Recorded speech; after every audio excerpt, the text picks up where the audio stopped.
एक ऐसा भारतीय जिसने अंतरिक्ष में वो कर दिखाया जो आज तक सिर्फ कल्पना लगती थी। ISS पर 400 किलोमीटर ऊपर जीरो ग्रेविटी में 18 दिन और वहां उगाए गए बीज, सूक्ष्म जीव, माइक्रोएल्गी और मानव मांसपेशियों पर अद्भुत प्रयोग। क्या ये भारत को चांद और मंगल की ओर ले जाने वाला पहला कदम है?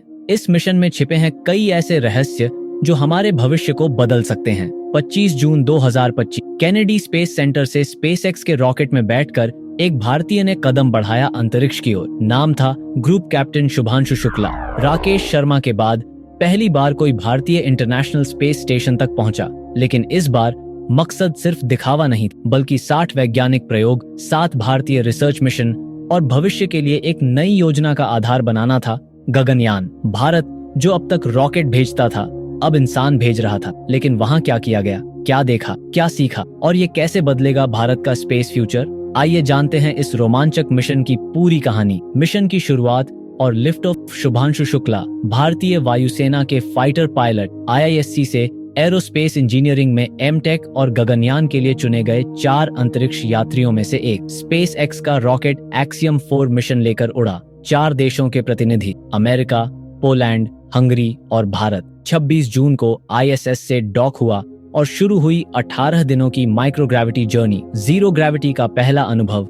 और वहीं से शुरू हुआ असली विज्ञान का खेल। शुभांशु के 7 बड़े विज्ञान प्रयोग। इस मिशन में कुल 60 से ज्यादा प्रयोग हुए, लेकिन भारत के लिए खास थे 7 प्रयोग जिन्हें इंडियन स्पेस रिसर्च ऑर्गेनाइजेशन ने डिजाइन किया था।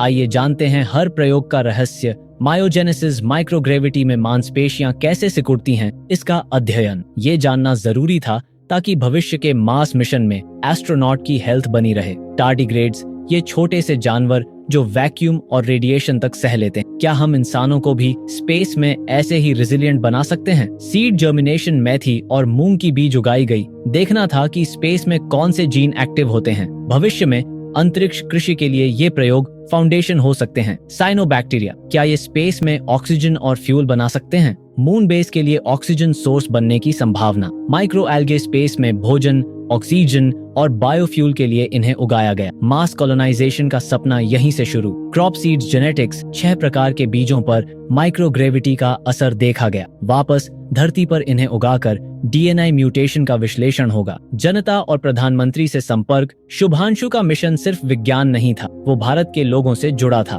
28 जून को उन्होंने खुद बात की प्रधानमंत्री नरेंद्र मोदी से और बताया कि अंतरिक्ष से भारत कितना अद्भुत दिखता है। फिर 4 और 8 जुलाई को उन्होंने स्कूल बच्चों से लाइव संपर्क किया, हैम रेडियो के माध्यम से। री एंट्री और स्प्लैश डाउन। 14 जुलाई को ISS से कैप्सूल निकला और 15 जुलाई को शुभांशु धरती पर लौटे, सैन डिएगो के पास समुद्र में। एटमॉस्फेयर में घुसते हुए कैप्सूल का तापमान पहुंचा 1600 डिग्री सेल्सियस, लेकिन ड्रैगन कैप्सूल सुरक्षित उतरी और शारीरिक जांच के बाद शुरू हुआ पोस्ट मिशन डिकम्प्रेशन। वो सिर्फ एक यात्री नहीं लौटे थे, साथ लाए थे डेटा, बीज, बैक्टीरिया और भविष्य के भारत की नींव। इसका गगनयान से क्या रिश्ता है? ये पूरा मिशन था गगनयान प्रोजेक्ट का ट्रायल रन। क्या जीरो ग्रेविटी में भारत के अंतरिक्ष यात्रियों काम कर सकते हैं? क्या भारतीय उपकरण और एक्सपेरिमेंट्स सही से फंक्शन करते हैं? वैज्ञानिकों ने हर मूव को लाइव ट्रैक की। इस मिशन के डेटा से अब तैयार किया जाएगा भारत का खुद का स्पेस सूट। ये मिशन दिखाता है